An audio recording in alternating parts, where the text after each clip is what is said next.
How early this morning the demolition team came? 6:45. Before you were up? Them wake me out of my bed. 6:45. Out of my bed. Them knock on the side of my door and say time now to get up. So me think a joke thing, I mean not even know who. So me I say, what the hell no call me out and wake me up so early for? So me come out and think of one of my friends. But when time I come out, I realize me see a bag of police and someone. So I say, hold on there. I walk myself, say, well, them come move me. So I say, alright, when me check out my things them, I want to do what I want to do. The police tell him some lick down everything and fling out everything. Two of the youth them to me say, alright, me help her pack up whatever crackery I have left back, and I put the furniture in field. So me give me some bags. So me give him some bag and he start help with. But one of the police them say, show out every thing out here. So that's the speech that he's making up with the bad word. That's the exact quote, your argument, that's what he said. And there's when them start war, because he must have my mother valuable things that she happened, she's married, and so come make them start. Tell me, say, alright, stay here some money. Me are gonna make them move out. And another police come and say, take out their things them and don't let them pull out everything out of your house and don't take them out. So the police tell us to take out everything out of it and put one side. Don't mash up our things and because me and them start warring here. I'm living on this house for 34 years. I'm 34 years old. I was born and raised right here. My mother was born and raised right here and she did and gone. So your relatives are sugar workers? Yes, sir. My grandfather was a sugar worker all the years I'm like. And him dead gone. So I'm there here a long time. I'm not squat here, so I right here, so we live. At the sugar company give my grandfather the place and him bill up on it. Mr. Shukir and we have a meeting. Mr. Shukir agree with if we go down there, so.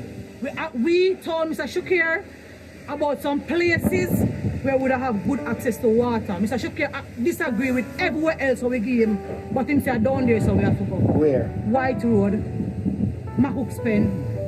So we agree with him and say, alright, give me what you agree with. So we're going to be thinking, what kind of house you get? He said, food for the poor house. So Mr. Shukir, a food for the poor house, the bathroom and the kitchen is right next to mine. There's a virus going around, we cannot work with that. He said, one time I'm not getting on the one I want to do with it. So we get the key, so we start draw out a kitchen. Just to have a little part there, so if you cook, different from how you have a bathroom. That's why you don't have a problem with that. When them give me the key, no light down there, no water. So we get back to him say, alright, then my string light. When him do string light, then take back the key them and when them do down string light, then give it back so we move certain time. The bathroom them not flush, the toilet them not flush, the bathroom them water not run out. So when did you actually got this notice to move from here? Wednesday. And they told you to move when?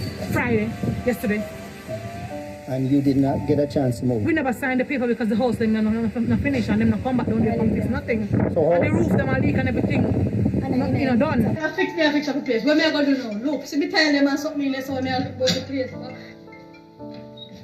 See there? See there? And I like when I make preparation to move. We are look about to move. As you can see, we just have sort out ourselves and we get the running water because Mr. Shakir promised you running water. My concern is that this is totally unacceptable in the 21st century. We must deal with people better than this. Because as you can see, all the items for the persons are on the ground. The houses are totally demolished. They have nowhere to sleep tonight. They're going to have to be catching with people and so on and so forth.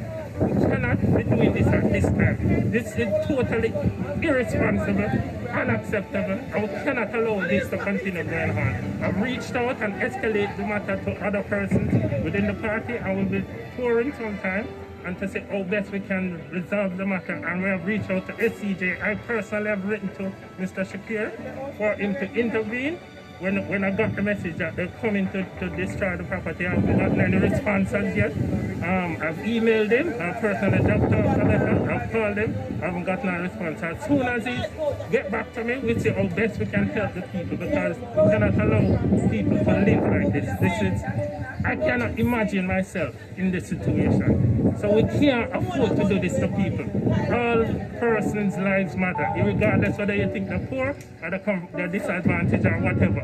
We have to deal with people in a civilized manner. We are trying to make ourselves comfortable. God, good God, they couldn't give me a good time for done. Eh? Your answer my question. Mr. Prime Minister, when you say this, you might reach out to me, sir, because we don't deserve this. Me a 56-year-old, we don't deserve this, sir. Residents of the Clifton community in Bernard Lodge, St. Catherine, were bulldozed out of their homes early Thursday morning after it was reported that alleged gangs have captured some sections of the area. Prime Minister Andrew Holness on Wednesday issued a directive in Parliament authorizing the demolition. The National Security Council, in reviewing the development plan, observed an insidious and growing threat in the area where alleged gangsters were capturing lands in the area adjoining the Clifton community, creating their own informal subdivision and selling these lands under the false pretense of ownership or building on them themselves.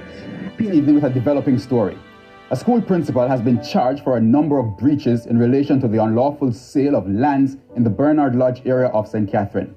And police sources say Sulin Ward Brown has been charged with the breaches of the Proceeds of Crime Act, POCA, Law Reform Fraudulent Transactions Special Provisions Act, and Common Law Conspiracy to Defraud. When our news team arrived on the scene, there was heavy police presence along with support from the Jamaica Defence Force. The entrance of the community was cordoned off by the police, preventing members of the media accessing the community. They will not be allowed to stand. These were the words of Prime Minister Andrew Holness in Parliament on Wednesday afternoon regarding the illegally captured lands in Bernard Lodge.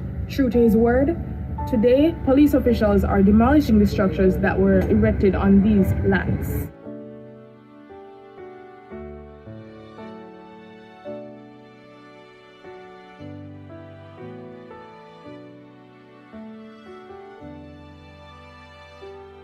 Subsequently, blockades were erected to cordon off the affected area, forcing scores of motorists to turn back and take alternate routes.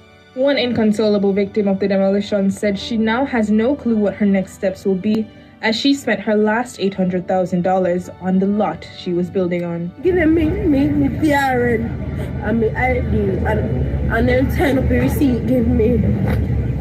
They sign up the receipt give me. Nobody not give me no look one, no look no give me. No, I thought me just have pause and so I told me so I lay down the plane. Me just have to work for God work. I see that work for God work. I change and let me go work in the mountain because I not happy come here and see if it belongs or so. So I don't know what to do. Family, what you just watched is a total, blatant disrespect, disregard, and abuse of the Jamaican people. First video was during the pandemic, was within the heart of the pandemic. These people got their houses smashed down, everything that they own. Some things are irreplaceable, are scattered all over the landscape. Remember, these guys have houses, politicians have their mansions, they have properties offshore, bank account offshore. They are still stealing while in office, illicit enrichment. And this is how they treat the people of Jamaica, with no regard for their lives, no respect for these people, no care where they're gonna sleep tonight. There was no resistance, people, contrary to what the Prime Minister was saying about gangs. There's been no resistance today. There have been persons voicing their displeasure. There have been persons expressing their frustration, their anger, varying ranges of emotion. And you know, again, from our perspective, we can only empathize with them and the emotions that they've expressed. Do you know how hard it is to build a house in Jamaica? Do you know how hard it is to buy material? Steel, cement, gravel, block, and everything to build a house, people. Plus to pay the workman. Look at the steel. Want to destroy everything these people have. No love for the people. But look how much politicians are thief. Look how they treat the people. And who are they treating the people like this for? Who benefit? How come some people have any say over estate land where our forefathers die on and buried on? How come? Sad. Food me that road go buy and I eat. Me not even know what to find me medication. And if it dead tomorrow morning, government I will chat to me pick them. That's all me have to tell them. This is totally cruel. She went to buy food, and on her return, her house was flattened and everything she owned is scattered all over the landscape. It is easier for the poor to enter through the eye of a needle than the rich to enter heaven. This is wickedness on a large scale when politicians have so much and they cannot show a roadmap how they get so rich.